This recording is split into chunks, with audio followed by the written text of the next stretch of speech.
So, latest news on Jessie Smollett. I told y'all guys when it first came out that this. We all said it was shaky. I told my wife that, and she was like, "You don't think it's true?" I'm like, "No." Story changed way too many times. It's more stories changing today. It said today he paid them $3,500 for like workout stuff. Right, for nutrition. Yeah, it wasn't. But he also said that he was having drug problems. He was doing like Molly and stuff. So what does that have to do with faking a MAGA attack? Damage control. Oh, So it said the $3,500 was for his workout nutrition. I guess he was shooting a video and he wanted to lose 20 pounds. Yeah. So I don't know, guys. Maybe he's not lying. Listen, bro. You just don't go to jail First of like all, that. why is this even news? Why? That's That's the bigger question. That's really why are we? When you got stuff like sex trafficking going on, Donald Trump out here doing Black Power sign, man. What are we doing, man? Well, I think it's a big deal because of the story that he portrayed. Like, he Made it seem like it was a race make it hate seem crime. like it was a race war. Then he's gay, so it's kind of like a double whammy. So I'm black. The lesbian gay community is livid with him right now.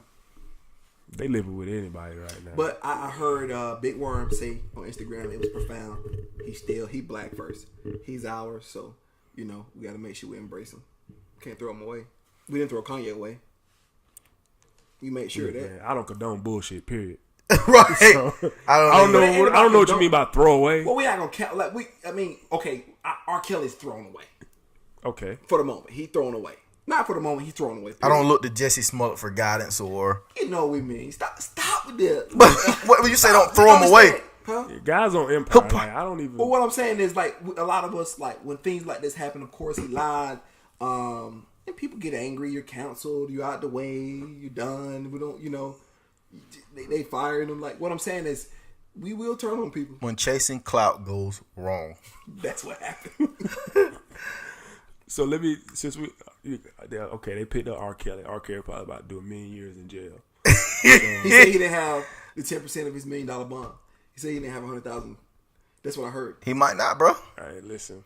He said he was broke on that. I did it. So check this out. So the same way everybody. R. Kelly was saying, R. Kelly ain't got 100,000, bro. So the same way people throwing R. Kelly away when this Michael Jackson documentary come out. I know. People gonna keep the same energy? He did. Well, why are we attacking a dead man first and foremost? No, you ain't gonna dig him up. I mean, you can't do. I mean, talking about a man who's not here. Is okay, so the same way they took all R. Kelly music off of streaming services, are they gonna do that for Michael Jackson? They should. For that? I'm just asking a question. Well, that's. I mean, I guess if he's guilty, but I mean, I don't know. He's not here to defend himself. That's like a conversation we was having. You know what I mean? R. Kelly ain't even trying to defend himself. Who? R. Kelly.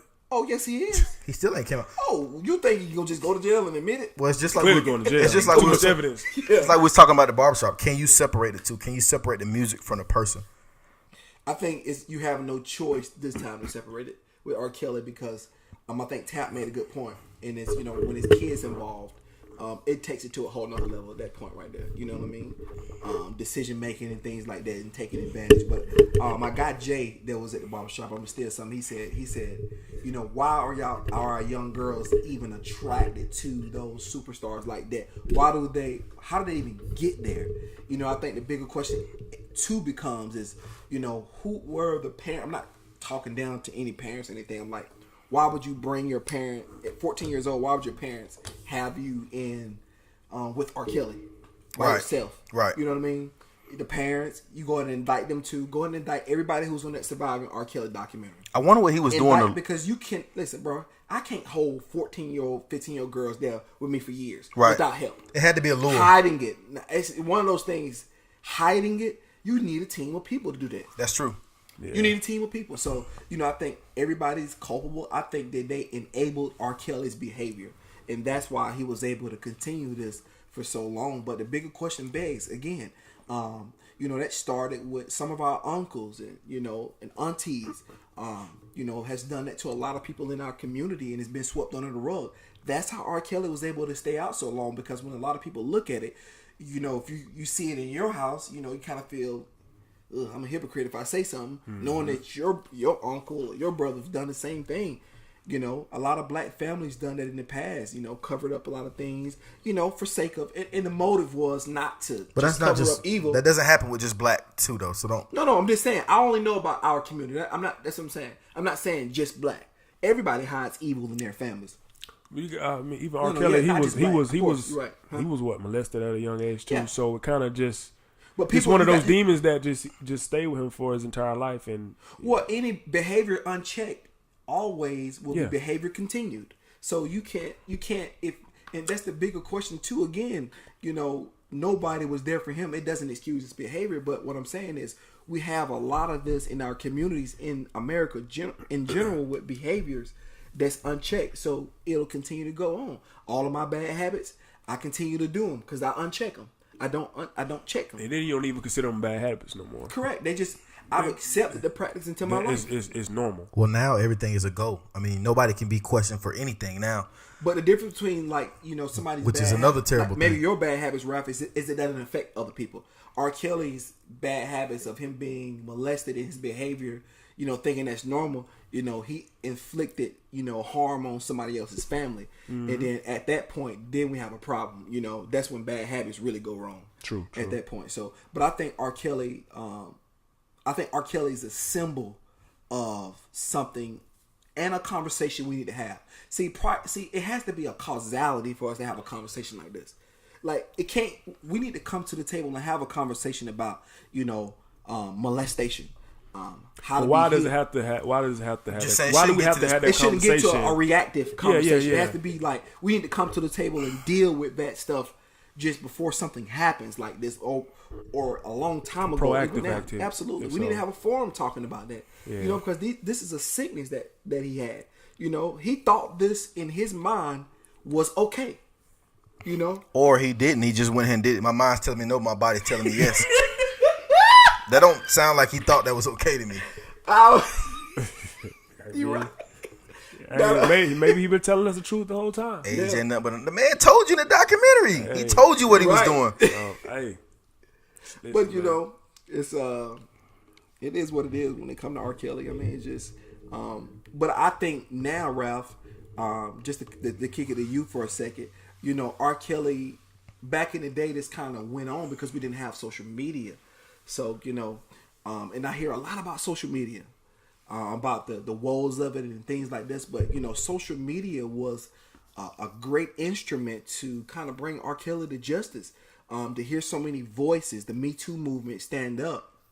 And I guess what I'm saying, you have that right there, that instance that makes, social media like, okay, it's a great tool. But then there's this other side, Ralph, that we have. That, I hate it. I'm going to be honest with you, man. Self-absorbed, comparing. Let me ask you a question. What do you hate about social media? Why don't you like it? Because now it's almost like a part of life. Everybody has an opinion on stuff that they don't really need to have an opinion on. Ralph, we having a podcast without opinion.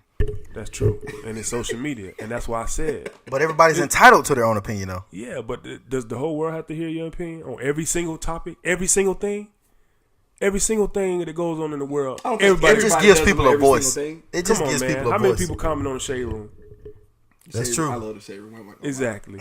I'll be up at 2 o'clock in the morning looking at Shade Room comments. But we like to be entertained, though. Like, why we like to be entertained by negative stuff? I don't think it's I just think it's innate for like our environment that we're in. We're like we're the motherboard of entertainment. We have Hollywood here. Like we grew up watching entertainment. We listen to music all day long. Like we want to be entertained. I know the whole catalyst: read a book, take up a TV, get smarter. I know that, but people thirst and crave entertainment. I'd give you a story. So like this morning, my family, we on the way to church. And somebody sent my mother-in-law. She came to church with us, and so did my sister-in-law. And somebody sent my mother-in-law a text and was like, "Guess who went to jail last night? My husband was working the books." And then inside the car, everybody was guessing to see who went to jail. And I was just thinking, like, man, if this is what we have come to, we crunk to see who's going to jail. You know what I mean? Like who caught a charge? Who caught a charge? That could be any of us. Anybody who got cheated on. Right. I'm just like, and I try not to engage, but it was just unfortunate, man. I just kept quiet, bro. I had to get out for a couple. I have to fast sometimes from social media because it consumes me very quickly. I get caught up in it and I just lose myself. Like when I start waking up in the morning and I can't thank God that I'm still alive. Lose yourself. And the first thing I do, I grab my phone and I go into this world, Cyber world. this cyber world that seems like it's more. I don't think it's a cyber world. I think it's the world that we live in. It seems more real than the world that we actually or have our 10 toes down in. People that we don't even know. Like you the other day, D. Haven, he replied back to me. Yeah. I was like, Who the hell is D. Haven? The Haven. The Haven. Jay-Z man. What did he reply back to you for? F the Haven for caving. You don't remember that lyric? Yeah, but why? I was telling him that he he needs was to. happy. I was telling him that he needs to do a movie or like a short series, So and he was like, "It's coming." So he was dick but he normally doesn't reply back to people. So when he hit me with that, I was like, "Dang, You bro." see what I'm saying? The guy said it's coming, and it's like he replied back to me. Yeah, I mean, I'm a fan of his. Yeah. What's wrong with We're that? fans. I mean, what's wrong? I don't get it, Rap. What's the basic? Can I not be a premise of your fan? argument? Like people just want to feel accepted by something, and on social media, you Or have a I'm just platform saying. without barriers. I think it's a cover up. Hey, you already drank out that water, bro? Yeah, why would you take my water? I was just saying, if you didn't, I was gonna get a swig. I mean, I drunk out of it unless you I'm want to do it straight. like that. I'm straight, bro. Okay. Straight on that. I guess we know what that's implying. Yeah, I'm good on. We all married, Say so football it is practice. what it is. But I just think that this, I think it's just open up this gate to where, you know, everybody is all about me. It's a me. I.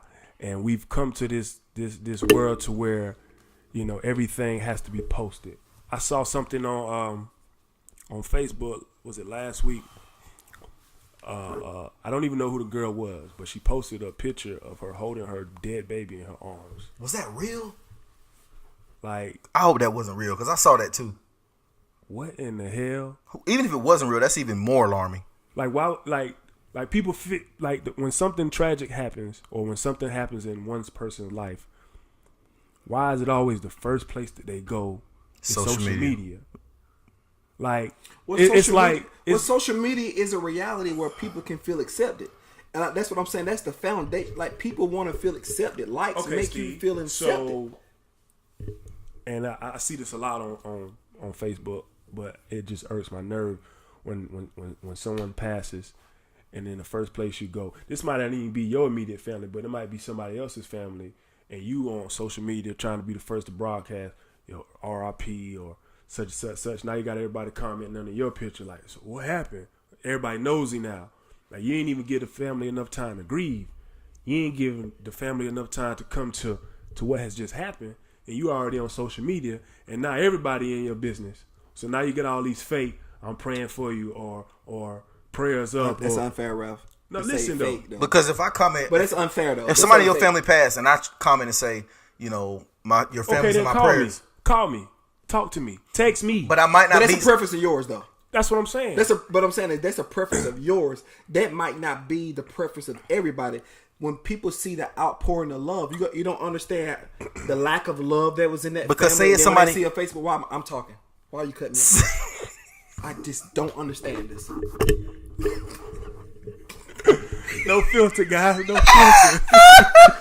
God, No, I had a good point too. go ahead. Nah, man, I never forgot that Nah, joke, both bro. of them forgot. You Yeah. know, No, that's what I was gonna say. I'm not gonna say. You know he got CTE. I know I was gonna say. Yeah, I got a lawsuit out against that too. Okay, so what I was gonna say was, every time I call my lawyer, she like, we don't have any more information. You trying to be like, yo, I got a headache. Hey, look though. So what I was gonna say was, so let's say if it was somebody you went to high school with, and somebody passed, y'all were cool in high school, but you don't keep in touch with them on a day-to-day basis. So you use Facebook to say, hey, I'm praying for your family. That's genuine. Is it? What if you don't talk? What if you don't even have their number? But I follow him on Facebook. Right. So what's wrong with me saying I'm keeping your family in my prayers? It's clout And chasing. That's not clout chasing for every situation, bro. I disagree with I that. think you gotta measure. I think you gotta measure everything subjectively. I think when you say like you put a blanket statement on something, it's irresponsible to make that mandated for every person that does it, because people are genuine. Like you may not know what the relationship they had with the person. Yeah, people be capping on there, but it's really not our job to eat for an emotion to be invicted in you based on what somebody else is doing. I think it's just, people have to learn to respect themselves. I think respect for the family and what they do. So I think, damn, I lost my point. Well, I'm gonna get mine then. So let me get mine. So again, I lost my point. On the way to church this morning, there was somebody at the corner with a sign asking for money. So I said, I don't have any money, but I got a water and a banana.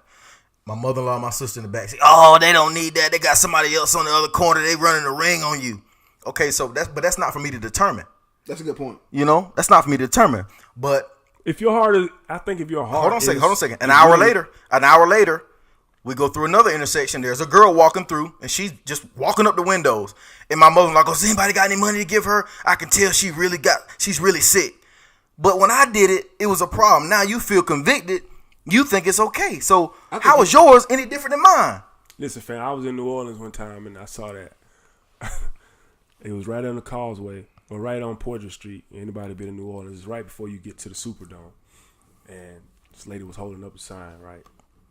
And when I went through, she was holding up a sign. When I came back, she was texting on the phone.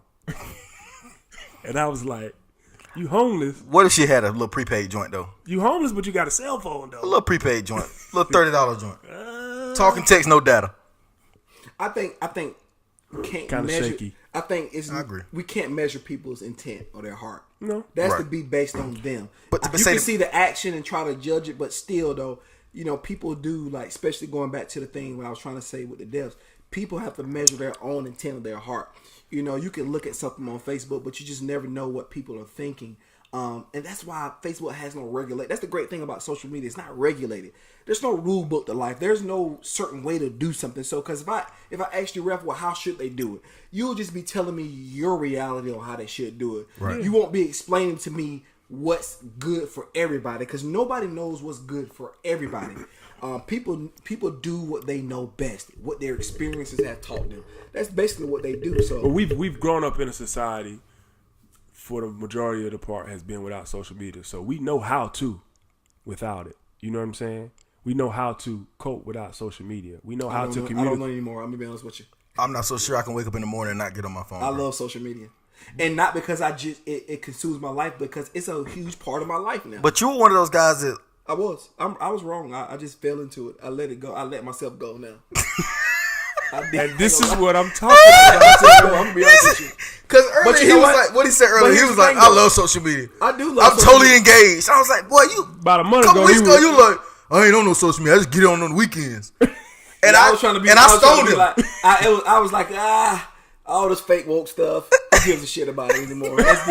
I like it because you know what? I like being connected to people I used to grow up with. I like seeing them doing well online. I like seeing them stunting. I like seeing my guy Jay stunting online. Shout out to my boy Jay. Absolutely. I like to see Tap doing well. I like to see so many Ralph doing well. You doing well with your clothes. Now Black Man Speaks. Please follow at Black Man Speaks. Thank you with 2 S's. But I like to see everybody online doing well, man. Like, or even if they are capping, even if they are fronting, even if they are clout chasing. The majority of it is clout. Okay, but who cares? It's though? entertainment, man. Some of entertainment, but I've been inspired by people online. I've learned things online. I've seen things or way not to do things online. I've seen witty things online. So I think you have to take the good with the bad. You can't just snatch out the bad and then make a scenario and forget about the fact that what we just talked about, that the rise of social media and Me Too have brought down the surveillance on rape, sexual assaults, and R. Kelly too as well. So social media has done a lot of good things. Right? I just think I come to a point in my life where I don't find any. It doesn't please me. It doesn't do me any good to just be posting pictures of me. I agree with that. And I'm just to a point in my life where I just don't give a shit about that. Yeah, I'm on social media from time to time, but hell, you look at my page, if it ain't my son or my daughters or my kids, it ain't getting posted. You know what I'm saying? Unless I'm listening to some music or something and, I'm in a vibe and I'm riding with some music. But so you just do yours whenever you feel like doing yours versus they feel like doing theirs just a little bit more often than you. That's the only difference between you and them. No, it's still you. No, it's not me. It's your life, though. It's my family. I'm putting my family before me. So, so that's what I'm saying. There's no criteria to say. I'm not saying it's a criteria. I say I come to a point in my life where I don't want to post a lot of pictures of me and giving myself the spotlight and giving myself fame. Because let me tell you something, as an athlete, and I see a lot of people do this, and this is why I feel a certain type of way about it. Fam, we post pictures, right? Post a football picture. We post working out picture, right? And we take hours to find the perfect quote, the perfect rap lyric to post on the picture that ain't got shit to do with the picture, just to get the comments on, so we can go back every 5 minutes and look at all these comments on us. Everybody dick riding us. We don't even comment back, but it just fills our ego. Fam, I've been in a locker room where cats is checking their Instagram at halftime. We're in the middle of a game. You know what I'm saying? Like, this is our life. You know what I'm saying? This is how we feed our family. We got halftime adjustments. And you got people that's checking their Instagram during halftime. But you're part of it. That doesn't. You just cut me off. I got you. Okay. Touche. You're part of that old school group, man, where you feel like, we got to focus on the task at hand. These new guys, man, like we said, social media is a part of life now. Yeah. So checking your phone at halftime it's not may a separate seem thing. Right. It's not a separate thing. It's just like you use water to brush your teeth. You know, when I come from off my phone, I feel like I'm in augmented reality when I'm just like in my kitchen. But when I get back on social media, I'm right back to where I began. Is that a good thing? Is that a healthy thing? I don't know. We don't know. Denzel said it best. What is the long-term effect of too much information? I don't know yet. So I guess I'll find out later. But right now, it's better than some things in life, I guess. That's all I really got to say. I don't have a formula for social media. Steve, you once said you get a lot more stuff done when you're not on social media. Absolutely, I do. But so does that still hold once up? I changed the way I think about life and I open myself up to a lot of different things, social media, I love it, but it's categorized. You know what I mean? It's this right here. It doesn't spill over to any other part of my life. Because I know I recognize exactly what social media is. It's but a lot of people don't. That's what I'm saying. And all I can be accountable for is me and keep being an example for my situation. But the world is going to turn as it turns, Ralph. And I understand your purview about the health of our world and what it's doing to us. So, and you see what it's done to you before. So, and you looking at people doing 5 times worse than you. And I think sometimes when we look at other people, it's just a reflection of what we hate about ourselves. Yeah, it is. And I'm to a point in my life where I want to change that. I recognize that. How do we change that? By the way, this is a hell of a podcast. I don't have the answers, but I understand that I'm aware of that. See, I'm a strategic type of person, so everything I do is methodical. So I'm always trying to find ways to improve something on myself. Okay, it's like a that's ego. So, but if you feel that way, that's not ego. That's recognizing my faults and trying to become a better person. That's all. So if you feel that way, I don't think people. I think you're good the way you are, though. I don't think you have to improve yourself or add to yourself. No, I mean there's absolutely things that I know that I need to work on. Like I think I always use sports as an example because I've been in it for 18, 19 years, something like that. So it's almost like working out to me, or it's almost like when you have an injury and you have to find a way to turn on a specific muscle, or you have to find a way to babe. This guy just yelled, babe. Get a Gatorade real quick. She gonna bring me a Gatorade. You bring me a Gatorade? Why are you texting? You just gonna text the fan. Why are you texting? Oh, my.